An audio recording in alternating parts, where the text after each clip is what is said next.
Hello guys, প্রথমে এই স্ক্রিনের ছবিগুলো দেখুন। এই ছবিগুলো ইন্টারনেটে এখন অনেক ভাইরাল চলছে।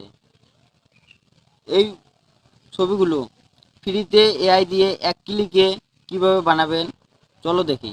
ভিডিওটা ভালো লাগলে লাইক, শেয়ার অ্যান্ড সাবস্ক্রাইব করে দেবেন। তো সবার আগে জিমিনি অ্যাপটা ডাউনলোড করে নেবেন। জিমিনি অ্যাপটা প্লে স্টোরে অ্যাভেলেবেল আছে। তারপর চলে আসবেন গুগল ক্রোমে আসার পর এখানে সার্চ করবেন টেসলেন সার্চ করার পর সবার উপরে যে টেসলেনটা আসবে এটাতে ক্লিক করবেন। ক্লিক করার পর এই যে ফটোগুলো চলে আসছে, আমি বানাবো এই ফটোটা।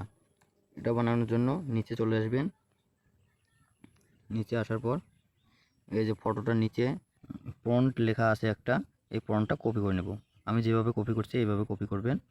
কপি করার পর তারপর চলে আসব জিমিনি অ্যাপে আসার পর এখানে যে ফটোটা এডিট করব ওই ফটোটা অ্যাড করব। আমি এই ফটোটাকে এডিট করব। ফটোটা দিয়ে দিলাম। তারপর ফটোটার নিচে যে ফন্টটা কপি করেছি ফন্টটা এখানে পেস্ট করে দিলাম। পেস্ট করার পর এটাকে দিয়ে দিলাম। তারপর দেখুন নিচে চলে আসবে, একটু প্রসেসিং নেবে। দেখুন ফটোটা রেডি হয়ে গেছে। এখান থেকে ফটোটা আমি ডাউনলোড করে নিয়ে নেব।